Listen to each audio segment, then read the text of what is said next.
Leksjon 1. Ukentlig oppfølging. Været i dag usedvanlig behagelig for en tur utendørs. Jeg enig. Frisk luft gir en nødvendig pause fra kontormiljøet. Jeg skulle ønske vi kunne forlenge denne pausen og nyte naturen lenger. Jeg også. Det hadde vært en perfekt dag å være utendørs på ubestemt tid. Så la oss ta igjen neste uke, så kan du fortelle meg om helgen din. Det høres ut som en fantastisk plan. Jeg har tenkt å besøke det nye kunstgalleriet. Det mye hype rundt den moderne fotoutstillingen der. Jeg har hørt at den noe kontroversiell på grunn av de abstrakte temaene. Det gjør meg bare mer nysgjerrig på å oppleve kunstverket selv. Vi burde kanskje invitere resten av avdelingen til et sosialt sammenkomst. Det vil være en fin måte å forbedre teammoralen og kommunikasjonen på. Tror du alle vil være tilgjengelige på så kort varsel? Vi kan sende en formell invitasjon gjennom det interne postsystemet i dag. Jeg skal sjekke bedriftskalenderen for å sikre at det ikke noen motstridende hendelser. Det en veldig organisert tilnærming til planleggingen av våre sosiale aktiviteter. Jeg håper at de fleste av kollegene våre like entusiastiske som oss. Selv om bare noen får deltar, vil det fortsatt være en verdifull opplevelse. Jeg enig. Kvaliteten på samhandlingen viktigere enn antall gjester. Jeg ser frem til vår neste samtale med stor interesse. Leksjon 2. Fjelltur. Vi må sørge for at vi har alt nødvendig sikkerhetsutstyr for klatringen. Jeg har utarbeidet en liste over viktige ting, inkludert et førstehjelpsskrin og navigasjonsverktøy. Jeg skal legge dem til på sjekklisten min. Jeg gleder meg veldig til denne turen. Løypa vi har valgt kjent for sitt utfordrende terreng og vakre utsikter. Det for tiden et populært reisemål for erfarne turgåere og naturelskere. Jeg har lest at værforholdene på toppen kan være ganske uforutsigbare. Derfor må vi pakke lag med klær for å håndtere temperatursvingningene. Det sant at deler av stien stengt for miljørestaurering? Det en kontroversiell debatt om hvor mye tilgang mennesker skal ha til ville områder. Jeg mener det viktig å beskytte det biologiske mangfoldet i fjelløkosystemet. Jeg enig, og vi må følge prinsippene om å ikke etterlate spor etter oss. Tror du vi fysisk forberedt på en 10 timers oppstigning? Jeg har trent grundig for å sikre at kardiovaskulærelsen min tilstrekkelig. Din dedikasjon til forberedelser ganske imponerende og veldig betryggende. Vi bør dra av gårde ved daggry for å maksimere tilgjengelige dagslystimer. Jeg skal stille alarmen tidlig for å sikre at de kommer frem til startstedet for løypa i tide. Jeg sørger for transport og sørger for at kjøretøyet fylt med drivstoff og klart. Denne ekspedisjon lover å bli en betydelig personlig prestasjon for oss begge. Jeg trygg på at samarbeidet vårt vil føre oss trygt til toppen. Leksjon 3. Ukentlig forberedelse. Den kommende uken ser ut til å bli ganske krevende basert på min nåværende timeplan. Jeg har også flere høyprioriterte oppgaver som krever min umiddelbare oppmerksomhet. Hva en ting du alltid gjør for å forberede deg til en travel uke? Jeg vier alltid søndagskvelden til matlaging og klesvalg. Det er en utmerket metode for å redusere beslutningstretthet i løpet av arbeidsdagene. Det lar meg fokusere min mentale energi utelukkende på mine profesjonelle ansvarsområder. Jeg synes at det å prioritere oppgavelisten min er den mest effektive måten å holde seg rolig på. Tidshåndtering er et trendtema i mange produktivitetsworkshops i det siste.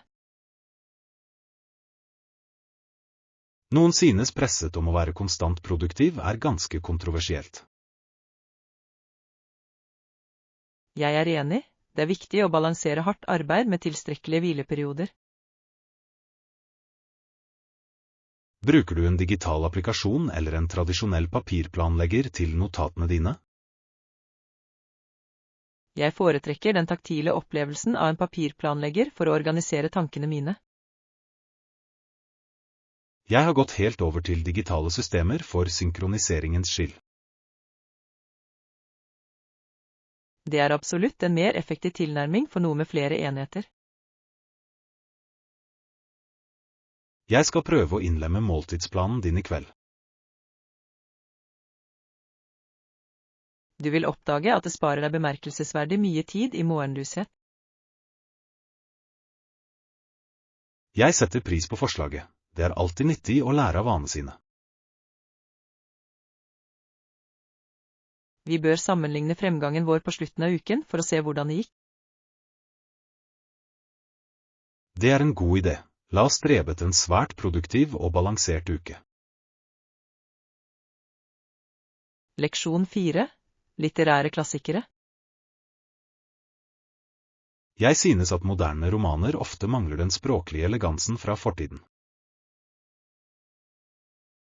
Jeg er enig. Jeg elsker klassikere som Stolthet og fordom og Drepen sangfugl. Disse historiene har en tidløs kvalitet som fortsatt er relevant i dagens samfunn. Karakterutviklingen i litteraturen på 1800-tallet er virkelig dyptgående. Jeg leser for tiden en biografi om Jane Austen for å forstå hva hun har inspirert meg til. Hennes sosiale kommentarer var ganske kontroversielle i den perioden hun levde i.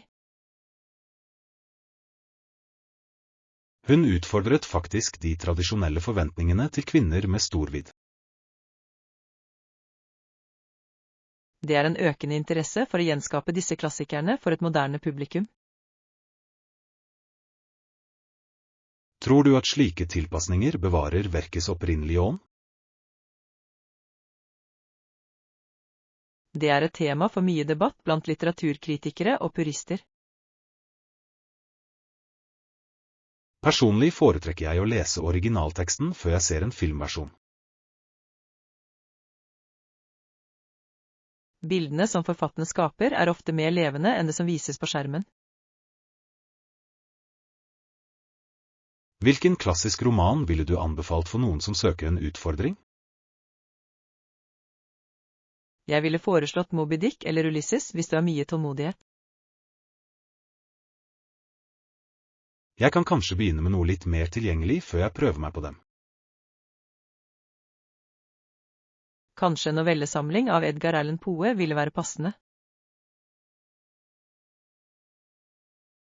Det er et utmerket forslag. Jeg liker hans unike og gotiske stil.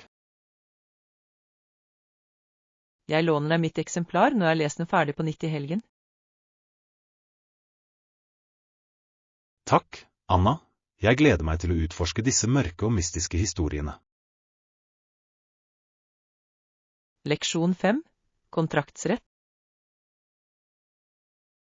Vi må ferdigstille vilkårene i denne avtalen før interessentene ankommer. Jeg har identifisert noen klausuler som trenger ytterligere avklaring og forbedring. La oss snakke om ansvar og erstatning i denne spesifikke delen. Vi foreslår en gjensidig erstatning for å beskytte begge parters interesser. Det er en standard prosedyre, men vi må definere de økonomiske grensene tydelig. Jeg er enig, Den nåværende formuleringen er noe tvetydig når det gjelder krav fra tredjeparter. Det er et kontroversielt punkt i mange forhandlinger av denne størrelsesorden. Det er en økende etterspørsel etter mer åpenhet i bedriftskontrakter i det siste. Vårt mål er å sikre at risikoen fordeles rettferdig og lovlig. Tror du at motparten vil godta disse reviderte vilkårene? De er ganske rimelige, forutsatt at vi forklarer logikken bak forslaget vårt. Jeg skal utarbeide et formelt memorandum som skal følge det oppdaterte dokumentet. Sørg for at språket er presist og at det unngås smutthull. Jeg er nøye med de juridiske nyansene i slike avtaler.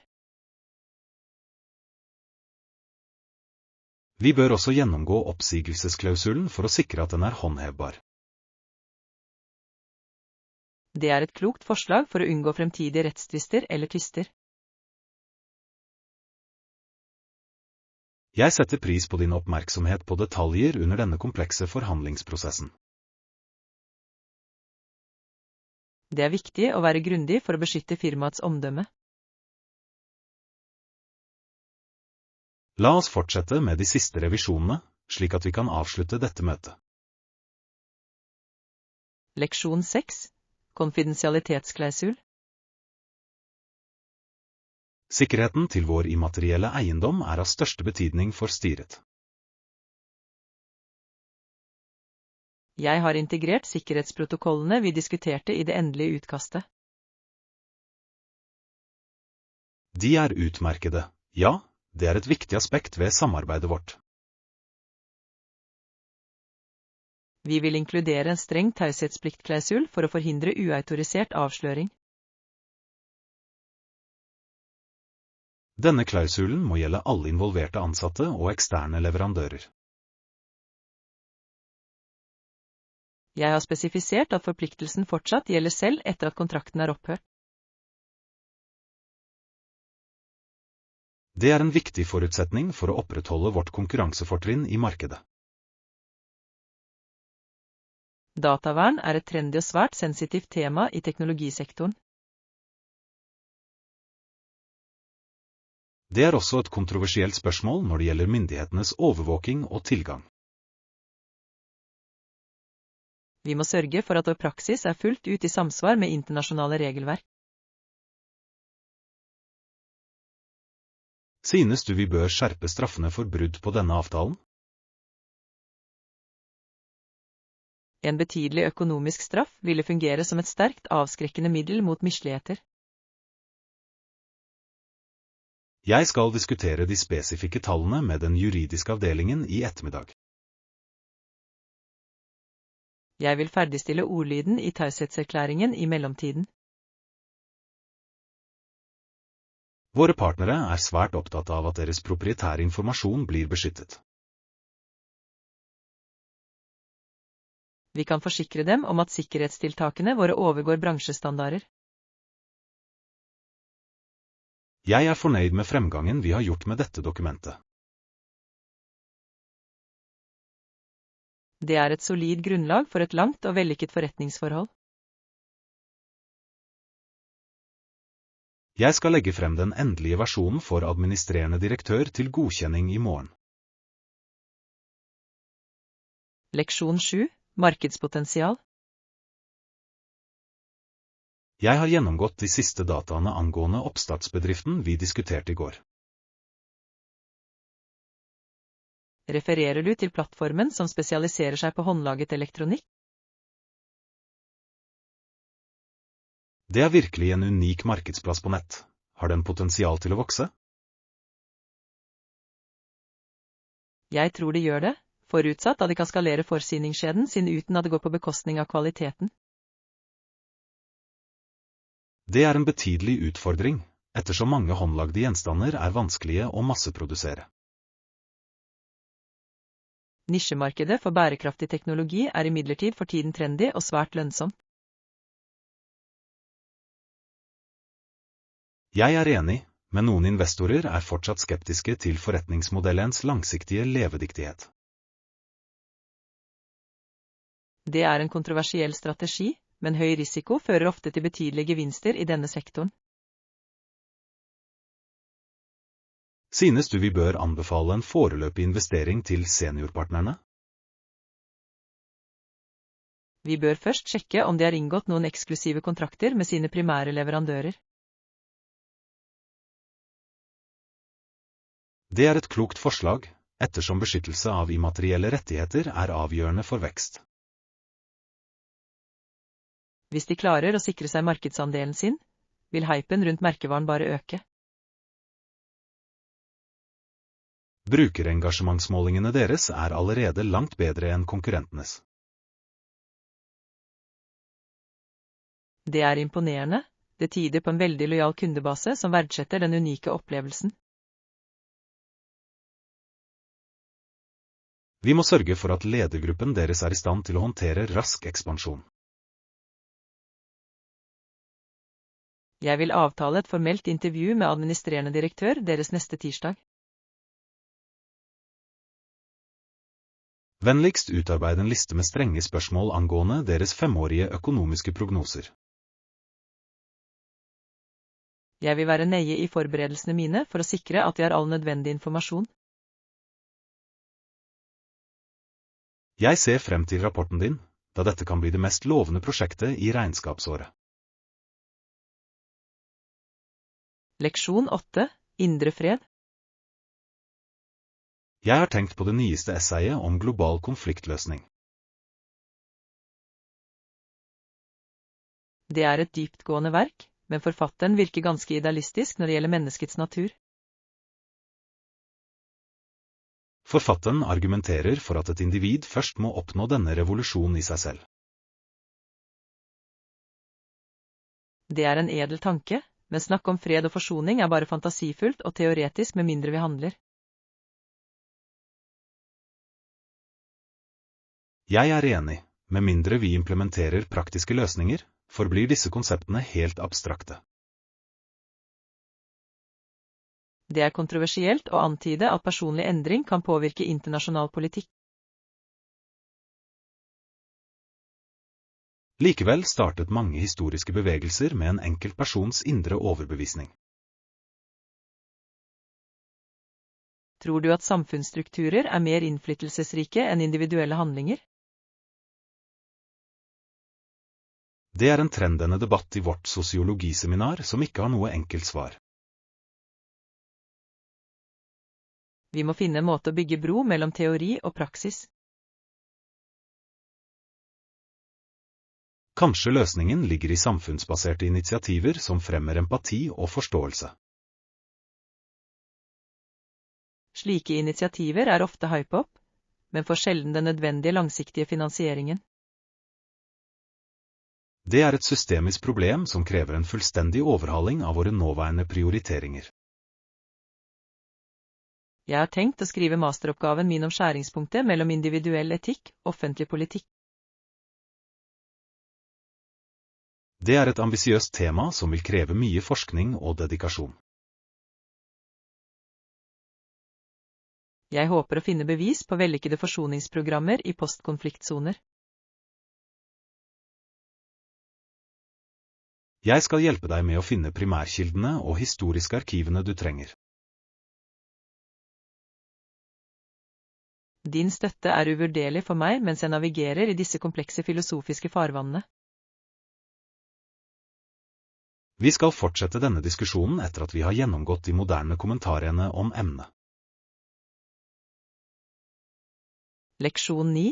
Reiseutmattelse. Det fantastisk å se deg endelig komme frem, selv om du ser ganske sliten ut. Reisen ble mye lengre enn jeg hadde forventet på grunn av de uventede værforholdene.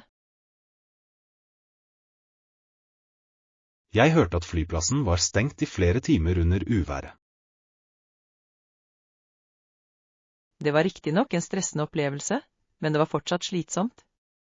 Jeg kan tenke meg hvordan forsinkelsen påvirket deg. Jeg var ganske bekymret, men jeg overvåket flystatusen på mobiltelefonen min hele tiden. Flyselskapet ga svært lite informasjon, noe som gjorde passasjerene ganske frustrerte.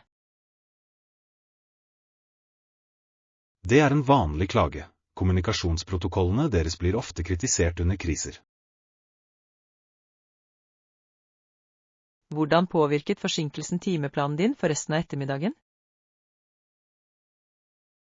Jeg måtte endre middagsreservasjonen vår, men det var en liten ulempe. Jeg synes det er helt forferdelig at han måttet vente så lenge. Du bør ikke be om unnskyldning for omstendigheter som var helt utenfor din kontroll. Jeg gleder meg rett og slett til en lang periode med hvile i en stasjonærseng. Jeg har allerede forberedt gjesterommet, slik at du kan slappe av med en gang du ankommer. Du er en veldig omtenksom venn, og jeg setter virkelig pris på gjestfriheten din. Har du lyst til å stoppe for en lett forfriskning før vi drar hjem? Jeg tror en enkel kopp te ville være ganske oppkvikkende i dette øyeblikket.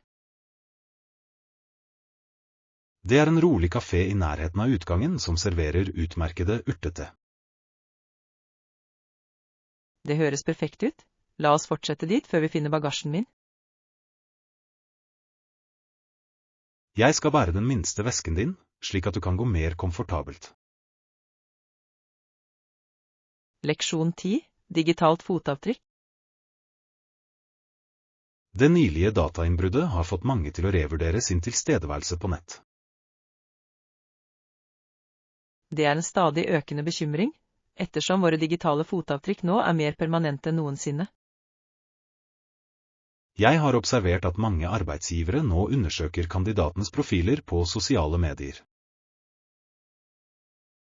Det er sant, vel, jeg tenker meg alltid om 2 ganger før jeg legger ut noe.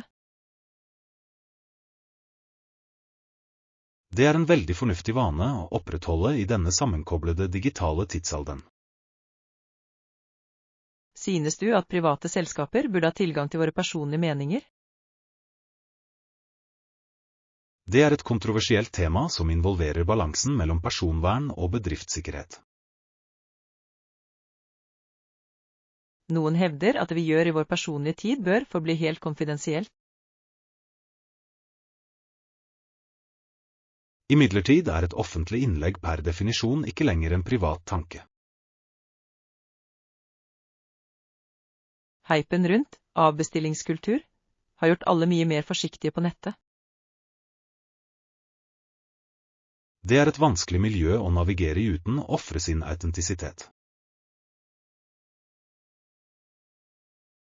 Jeg har bestemt meg for å deaktivere flere av mine eldre kontoer for å minimere eksponeringen min. Det er en effektiv strategi for å sikre at ditt profesjonelle image forblir uplettet. Hvordan administrerer du dine egne personverninnstillinger på disse ulike plattformene? Jeg bruker passord med høy sikkerhet og begrenser forbindelsene mine til folk jeg kjenner personlig. Jeg skal gjennomgå mine egne innstillinger i kveld for å sikre at de er tilstrekkelig restriktive. Det er også lurt å unngå å dele posisjonen din i sanntid av sikkerhetsmessige årsaker. Jeg er enig, risikoen forbundet med overdeling er rett og slett for betydelig til å ignorere. Vi må være årvåkne og informerte ettersom teknologien fortsetter å utvikle seg raskt. Leksjon 11. Teknologiavhengighet. Fremskrittene innen kunstig intelligens er virkelig bemerkelsesverdige i år. Det er fascinerende, men jeg er bekymret for vår økende sårbarhet for cybertrusler. Du har rett, media absolutt. Med vår økende avhengighet av teknologi har det blitt en prioritet. Vi er avhengige av enhetene våre for alt fra økonomiske transaksjoner til helsetjenester. Denne avhengigheten gjør oss til primære mål for sofistikerte digitale angrep og svindel. Er det mulig for den gjennomsnittlige personen å beskytte sin sensitive informasjon fullt ut? Det er et kontroversielt spørsmål, ettersom selv store selskaper sliter med sikkerhet. Hypen rundt ny programvare ignorerer ofte potensialet for systemfeil. Vi må jobbe for bedre opplæring innen digital kompetanse og sikkerhetsprotokoller. Jeg er enig. Mange forstår ikke viktigheten av regelmessige programvareoppdateringer.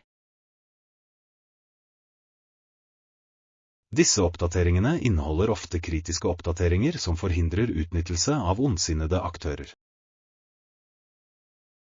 Mener du at myndighetene burde spille en større rolle i reguleringen av teknologibransjen? Det er en aktuell debatt som involverer komplekse spørsmål om suverenitet og innovasjon. Foreløpig skal jeg fokusere på å implementere de mest robuste sikkerhetstiltakene som er tilgjengelige for meg. Det er den mest effektive måten å redusere din personlige risiko i en digital verden. Jeg har tenkt å delta på workshopen om kryptert kommunikasjon senere i ettermiddag. Jeg blir med deg, da jeg tror disse ferdighetene vil være avgjørende for våre fremtidige karrierer. Det er oppmuntrende å se at så mange er interessert i å beskytte sine digitale liv. Kollektiv bevissthet er faktisk vårt sterkeste forsvar mot disse utviklende truslene. Leksjon 12. Romspising. Jeg er altfor utslitt til å besøke en fullsatt restaurant i kveld. Jeg føler akkurat det samme. Kanskje vi burde bruke romservicen til middag? Ja visst, hva ønsker du å ha fra gourmetutvalget på menyen? Grillet laks med sesongens grønnsaker ser ut til å være et sunt og lett alternativ. Det høres utmerket ut. Jeg tror jeg skal bestille prime rib med stekte poteter. Tror du kvaliteten på maten vil være sammenlignbar med hotellrestauranten? I et prestisjefylt etablissement som dette er standardene vanligvis gjennomgående høye. Det er en praktisk luksus, selv om det ofte er dyrere enn å spise ute. Bekvemmeligheten med å spise i et stillerom er verdt den ekstra kostnaden i kveld. Jeg legger inn bestillingen via TV-grensesnittet i suiten min. Vennligst be dem om å levere måltidene innen omtrent 45 minutter. Jeg vil også be om litt ekstra kullsyreholdig vann og en kanne med fersk kaffe. Det hadde vært perfekt, siden jeg fortsatt har noen rapporter å gjennomgå før i morgen tidlig. Du bør prøve å hvile så mye som mulig for å opprettholde fokuset under presentasjonen. Jeg setter pris på omtanken din. Jeg skal forsøke å fullføre arbeidet mitt raskt. Jeg skal gi deg beskjed så snart serveringspersonalet kommer med middagen vår. Takk, Anna. Jeg gleder meg til et fredelig måltid etter en så hektisk dag. Vi kan diskutere timeplanen for i morgen mens vi nyter middagen vår.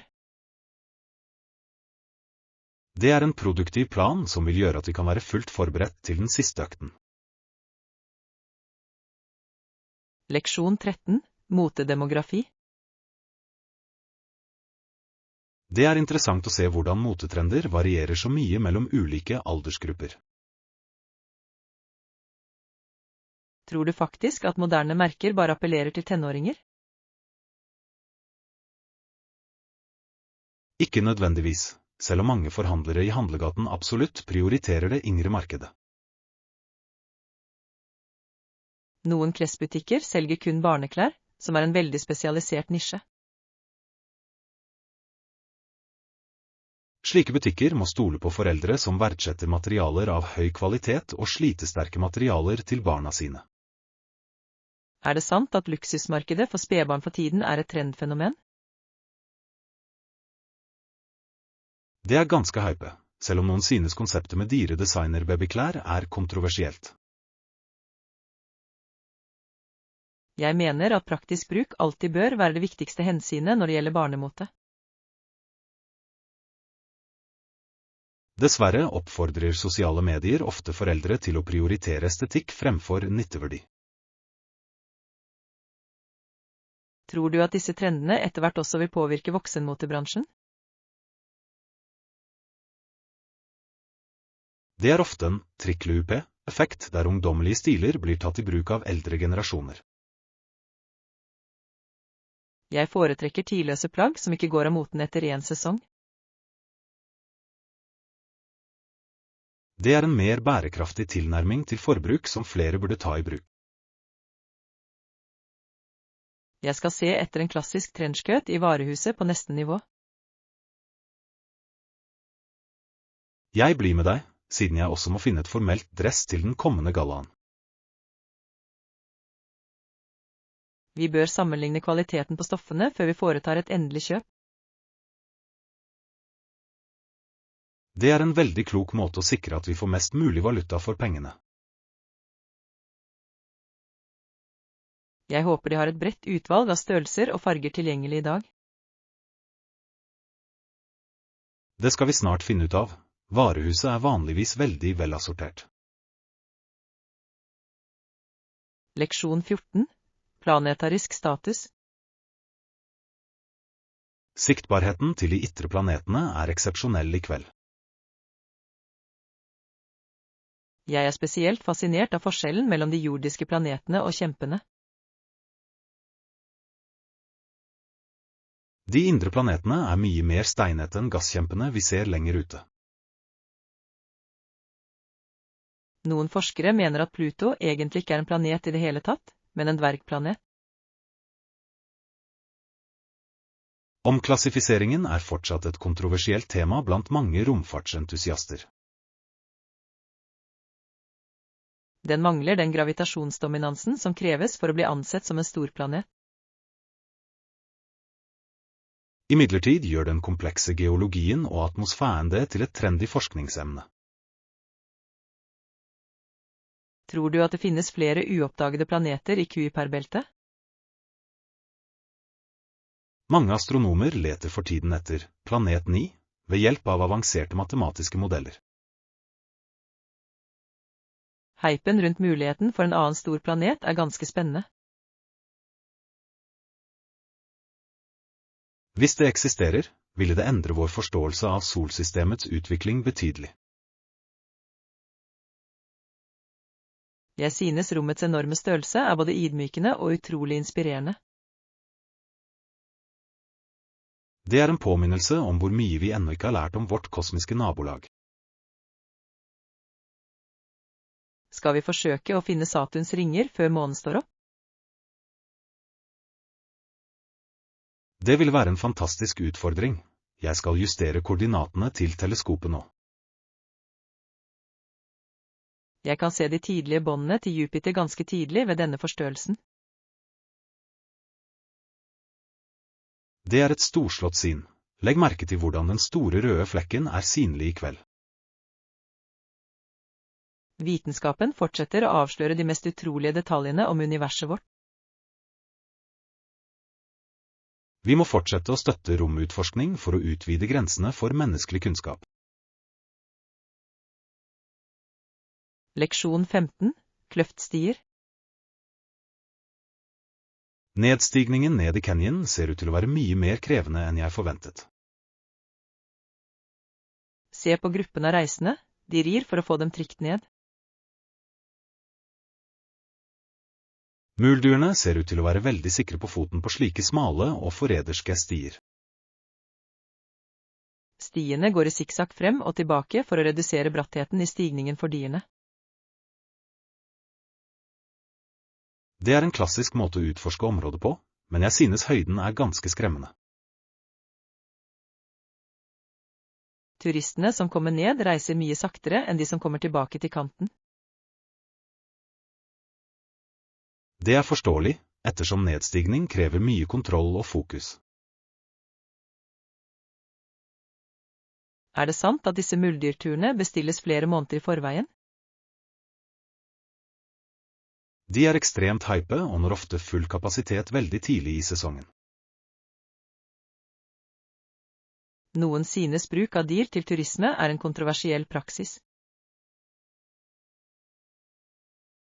Parkmyndighetene sørger for at dyrene blir behandlet godt, ofte for hvile. Jeg tror jeg ville foretrukket å gå stien på egne ben i stedet for å sykle. Det er et dristig valg, men du må ha med deg en betydelig mengde vann og forsyninger. Jeg er godt forberedt på den fysiske utfordringen ved en langdistansetur. Vi bør starte tidlig i morgen tidlig før temperaturen blir for høy. Jeg skal gjøre klar ryggsekkene våre med energirike snacks og et detaljert kart. Sørg for at vi har et pålitelig kommunikasjonsmiddel i tilfelle en nødsituasjon. Jeg har allerede sjekket satellittsignalet, og det er tilstrekkelig for de øvre stiene. Jeg gleder meg til å oppleve canyons dype skjønnhet nedenfra. Leksjon 16. Besøk i London. Det er flott å ha deg tilbake i byen etter ditt internasjonale oppdrag. Takk, John. Jeg har savnet de vanlige morgenkaffesamtalene våre. Hei, hvordan var turen din til London? Gikk alt knirkefritt med fusjonen? Forhandlingene var intense, men vi kom til enighet. Det er fantastiske nyheter for selskapet. Dere har håndtert situasjonen perfekt. Jeg klarte også å tilbringe noen dager med å utforske byens historiske landemerker. Besøkte du British Museum eller Tower of London under oppholdet ditt? Jeg besøkte begge, og jeg ble dypt imponert over bevaringen av kulturarven deres. London er for tiden et trendy reisemål for teknologiske oppstartsbedrifter og innovasjon. Jeg la merke til mye hype rundt det nye finansdistriktet, East End. Det er en kontroversiell debatt om de økende levekostnadene i store europeiske hovedsteder. Det er et betydelig problem, ettersom mange unge fagfolk blir tvunget til å flytte lenger ut. Synes du det lokale transportsystemet var så effektivt som folk sier? Det underjordiske nettverket er bemerkelsesverdig omfattende og enkelt å navigere. Jeg vurderer selv en tur til Europa senere i år for å besøke noen kunder. Du bør absolutt besøke London, det er en pulserende by med en rik kulturhistorie. Jeg skal begynne å undersøke reisekravene og hotellovernattingen denne uken. Jeg kan gi deg en liste over mine favorittrestauranter og stille arbeidsplasser der. Det ville jeg satt stor pris på, anbefalingene dine er alltid svært pålitelige. Leksjon 17. Stemmerett. Jeg har forsket på de tidlige bevegelsene for stemmerett i Nord-Amerika. Det er et fascinerende tema, spesielt de regionale forskjellene i lovgivningsfremdriften. Jeg la merke til at noen territorier ga stemmerett mye tidligere enn andre. Det stemmer, det var vanlig å stemme, spesielt i den vestlige delen av landet, hvor kvinner hadde en høy sosial status. Hvorfor var kvinners sosiale status høyere i Vesten sammenlignet med Østen? Historikere antyder at de tøffe forholdene i livet ved grenseområdene krevde at kvinner utførte roller som vanligvis var forbeholdt menn. Det er et overbevisende argument, ettersom det utfordret de tradisjonelle kjønnsrollene i den tiden. Det er fortsatt et kontroversielt tema hvorvidt økonomisk nødvendighet eller ekte idealisme drev disse endringene. Uansett motiv, var resultatet betydelig skifte i det politiske landskapet. Det er en økende interesse for hvordan disse tidlige pionerene påvirket den nasjonale stemmerettsbevegelsen. Hypen rundt disse historiske figurene overser ofte vanskelighetene de møtte daglig. De ble faktisk ofte møtt med betydelig juridisk og sosial motstand. Tror du at de vestlige statene fungerte som et laboratorium for demokrati? Mange akademiske kilder støtter denne teorien ganske overbevisende. Jeg har til hensikt å fokusere min avsluttende avhandling på stemmerettslovgivningen i Wyoming fra 1869. Det er et utmerket valg, ettersom det var det første territoriet som tok et så dristig skritt. Jeg må finne de originale lovdokumentene for å kunne gi en nøyaktig analyse. Jeg tror at de digitale arkivene i universitetsbiblioteket inneholder disse spesifikke dokumentene. Jeg begynner undersøkelsene mine der i morgen tidlig etter forelesningen vår. Leksjon 18, JCR-utbrudd. Den geotermiske aktiviteten i denne regionen er virkelig spektakulær å være vitne til. Jeg gleder meg til å se det neste utbruddet av den berømte Geysin Old Faithful. Parkvokteren nevnte at tidspunktet for utbruddene er bemerkelsesverdig konsistent. Den slipper ut varmt vann i luften omtrent hvert 65 minutt, utbruddet varer opp til 5 minutter, og det er mange turister som venter. Det er virkelig mange mennesker samlet her i dag for å være vitne til dette naturfenomenet. Jeg lurer på om hyppigheten av utbruddene har endret seg i løpet av det siste århundret. Forskere har observert små variasjoner, men det overordnede mønsteret forblir stabilt. Det er et populært reisemål for de som er interessert i geologi og naturhistorie. Noen synes hypen rundt denne spesifikke Geysin er noe overdrevet. Jeg er uenig. Å se jordens råkraft er en dyp opplevelse. Er det sant at vanntemperaturen kan nå over 90 grader celsius? Det stemmer. Varmen genereres av magma dypt under jordoverflaten. Den geologiske historien til dette vulkanske platået er ganske kontroversiell blant eksperter. Noen tror at et større utbrudd kan oppstå i fjern fremtid, selv om det ikke er nært forestående. Foreløpig skal jeg bare nyte skjønnheten i det nåværende landskapet.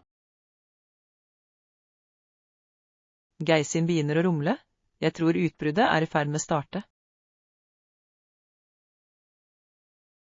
Jeg skal gjøre klar kameraet mitt for å fange høyden på vannsøylen.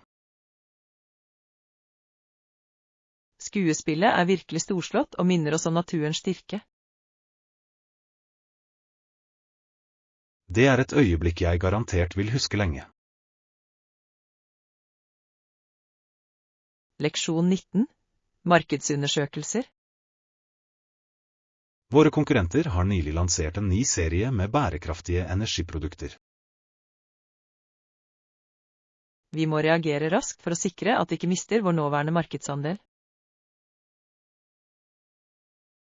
La oss ligge i forkant av markedet ved å identifisere nye forbrukerpreferanser. Enig. Forskning er avgjørende hvis vi ønsker å innovere mer effektivt enn våre konkurrenter. Jeg har godkjent en omfattende studie av de nyeste teknologiske fremskrittene i sektoren. Det er en klok avgjørelse, ettersom bransjen beveger seg mot full automatisering. Det er en aktuell diskusjon om de etiske implikasjonene av å bruke kunstig intelligens i produksjon. Det er et kontroversielt tema, men det er hype som den eneste måten å forbli lønnsom på.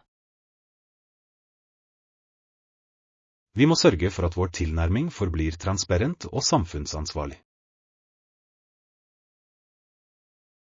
Hvordan skal vi fordele budsjettet til den kommende forsknings- og utviklingsfasen? Jeg foreslår at vi prioriterer prosjekter som tilbyr størst potensial for langsiktig vekst. Jeg skal samarbeide med økonomiavdelingen for å sikre nødvendig finansiering. Vi bør også vurdere å inngå et samarbeid med en mindre teknologioppstartsbedrift. Det kan gi oss nye perspektiver og innovative ideer. Jeg vil begynne søket etter en passende partner som deler våre bedriftsverdier. Jeg er sikker på at vår samlede innsats vil gi imponerende resultater dette regnskapsåret. Vennligst hold meg oppdatert om eventuelle viktige utviklinger i forskningsprosjektet. Jeg vil legge frem en detaljert rapport på vårt neste ledermøte på fredag. Jeg ser frem til å se analysen din og dine strategiske anbefalinger. Leksjon 20. Bærekraftige steg. Jeg er glad for at vi har forpliktet oss til å redusere husholdningsavfallet vårt denne måneden. Hver eneste lille handling bidrar til et mer bærekraftig og sunt miljø. Absolutt, det er et lite skritt, men det utgjør en stor forskjell i det lange løp. Jeg har også begynt å bruke en kompostbeholder til de økologiske matrester vi har. Det er et utmerket tillegg, ettersom det reduserer mengden søppel som sendes til deponier. Det er en trend å fjerne engangsplast fra hjemmet. Noen mener at disse endringene er for vanskelige å opprettholde konsekvent. Det er et kontroversielt synspunkt, men jeg synes at litt organisering gjør det enkelt. Hypen rundt miljøvennlige produkter kan imidlertid noen ganger være misvisende. Vi må være nøye med å undersøke den faktiske miljøpåvirkningen av varene vi kjøper. Jeg har begynt å kjøpe tørrvarene våre i bulk for å redusere mengden emballasje. Det er en veldig intelligent måte å spare penger og beskytte planeten samtidig. Synes du vi også bør vurdere å installere et vannfiltreringssystem? Det ville absolutt være bedre enn å kjøpe flaskevann hver uke. Jeg skal undersøke de ulike filtertypene som er tilgjengelige på markedet i dag. Vi bør også se etter en modell som er enkel å installere og vedlikeholde. Jeg vil sjekke kundeanmeldelsene for å sikre at vi velger et pålitelig produkt. Jeg er stolt av fremgangen vi gjør mot en grønnere livsstil. Det er en kontinuerlig reise, men den positive effekten er virkelig verdt innsatsen. Leksjon 21. Nærmeste postkontor. Unnskyld meg, kan du være så snill å hjelpe meg med min nåværende posisjon? Selvfølgelig hjelper jeg deg gjerne med å navigere i denne delen av byen. Jeg leter etter et sted å sende disse viktige dokumentene. Vet du hvordan du kommer deg til nærmeste postkontor fra dette krysset? Jeg er redd jeg er fullstendig ukjent med geografien i dette nabolaget. Det er en veldig enkel rute, du må gå 3 kvartaler mot nord. Vil jeg se noen spesifikke landemerker som indikerer at jeg beveger meg i riktig retning?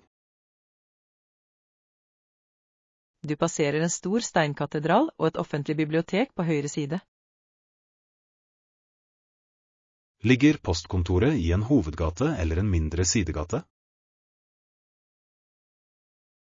Den ligger akkurat på hjørnet av hovedtorget, ved siden av banken.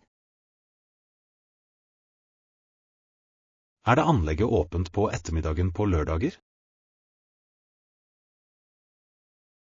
Ja, De holder åpent til klokken 5 om kvelden for publikums bekvemmelighet. Det var veldig nyttig, siden jeg var bekymret for at jeg måtte vente til mandag. Det er en økende etterspørsel etter lengre arbeidstid for viktige offentlige tjenester i denne byen. Det er kontroversielt om den digitale tidsalderen har gjort fysisk post foreldet. Jeg tror at noen ting fortsatt krever en fysisk signatur og et formelt stempel.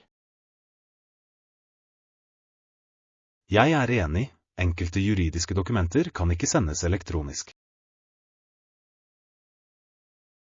Jeg håper de finner bygningen uten ytterligere vanskeligheter, sier. Tusen takk for vennligheten din og dine klare veiledninger. Leksjon 22, valutaveksling. Jeg har nettopp ankommet fra utlandet, og jeg trenger litt lokal valuta til transporten min. Velkommen til byen vår.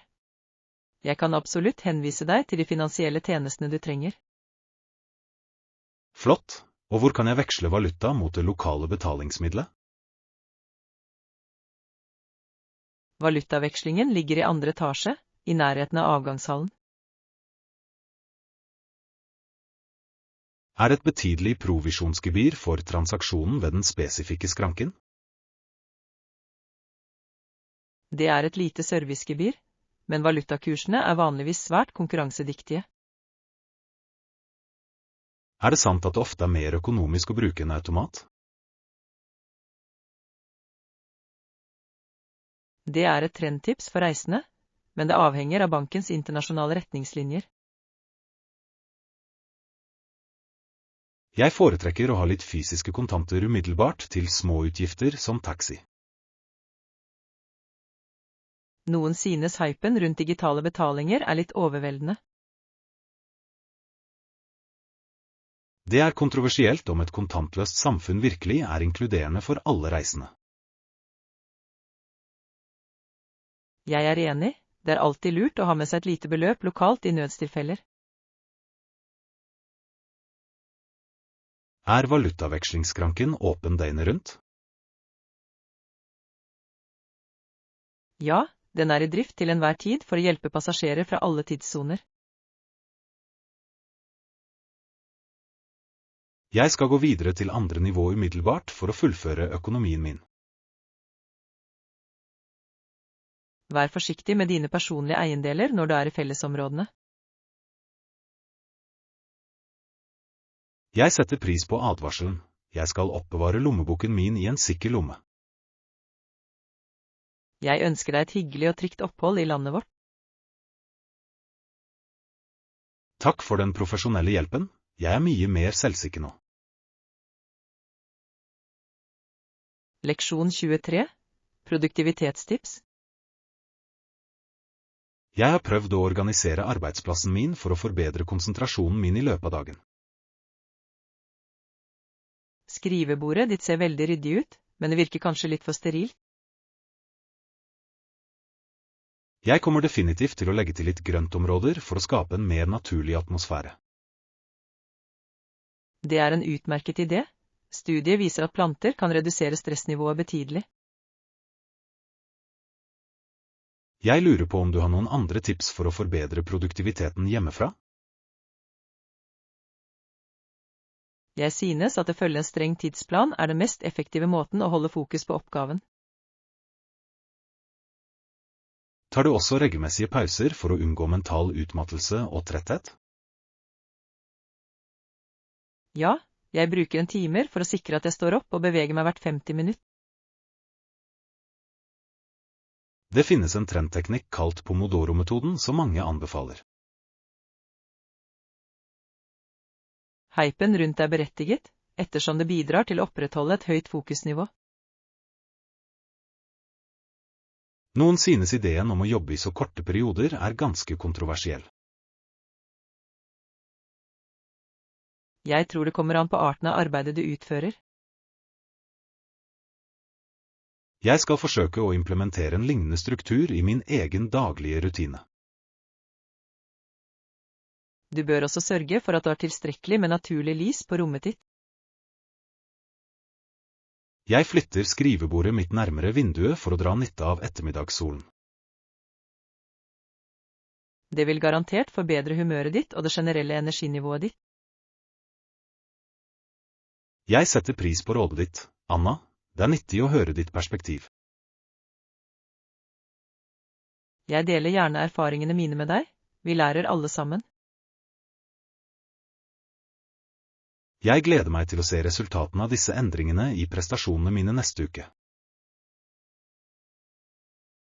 Leksjon 24. Finansielle mål. Jeg har prøvd å styre budsjettet mitt mer effektivt de siste månedene.